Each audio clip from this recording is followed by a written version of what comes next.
Hachem, le soir de Rosh Hashanah, nous avons la coutume de tremper la pomme dans le miel. Ashkenazim, Sfaradim, Tunisiens, Marocains, Algériens, peu importe, les enfants reviennent du Gan avec la fameuse pomme dans le miel, ils veulent chanter la chanson. Alors qu'est-ce que cela représente? Pourquoi justement tremper la pomme dans le miel? S'il faut un fruit sucré, on aurait pu prendre une mangue, une poire, des abricots, une pêche. Pourquoi justement la pomme?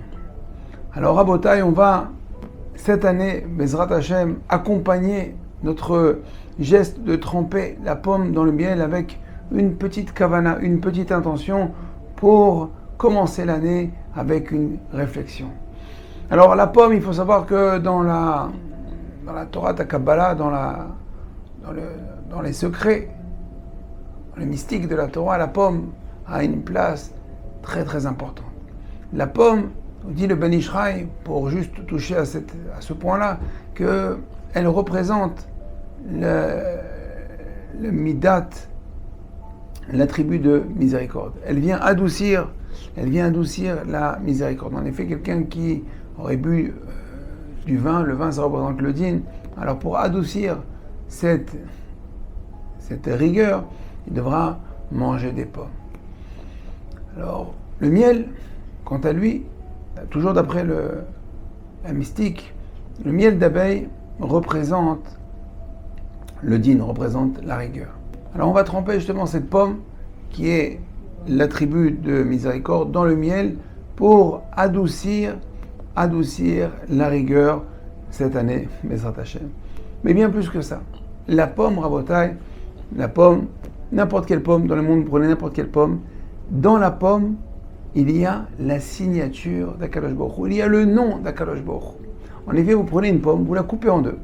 D'accord, vous la prenez en deux, vous la coupez en deux. Et à l'intérieur de la pomme, alors vous allez apparaître dans toutes les pommes du monde. Vous allez voir qu'il y a 5 compartiments, d'accord, 5 compartiments où il y a les pépins. Et autour de ces compartiments, vous allez voir qu'il y a des petits points. Il y a 10 petits points. Alors 10 petits points, en hébreu, la gematria, la lettre qui correspond au chiffre 10, c'est le yud. La lettre qui correspond au chiffre 5, c'est le he. Donc on a déjà le yud, d'accord? On a la lettre ensuite he. Le vav, c'est le petit bout de la pomme là qui dépasse. Ça ressemble à la lettre vav. Et enfin, il nous manque la lettre he.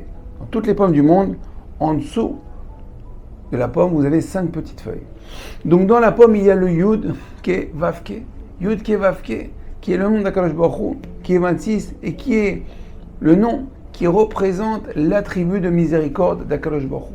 Donc en trempant la pomme, qui est elle-même miséricorde, qui elle-même renferme le Yud Ke Vav Ke dans le miel, on vient ici adoucir tous les dinim, adoucir toute la rigueur qu'il pourrait avoir cette année.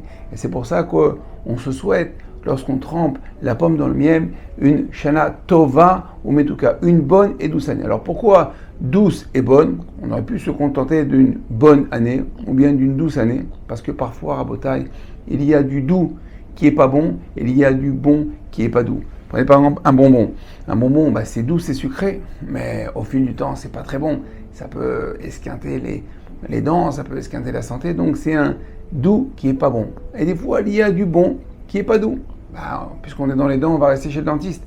Vous allez chez le dentiste, c'est pas très agréable, c'est pas très bon, d'accord, c'est pas très doux, je veux dire, mais c'est bon. Alors on demande à Kadosh Baruch Hu, Tova ou Metuka. On veut une année qui soit bonne et douce, c'est-à-dire aussi bien que le bon soit doux et que le doux soit bon. Bonne année, Shana Tova ou Metuka tout le monde. À très bientôt, Kolto. Cette vidéo vous a plu? Partagez-la avec votre réseau pour diffuser la Torah. Découvrez plus de ressources sur notre site www.ovdhm.com. Vous y trouverez nos livres en format PDF, des fiches pratiques, la daf de Shabbat, ainsi que de nombreux articles exclusifs d'Ovdei Hashem. À très bientôt.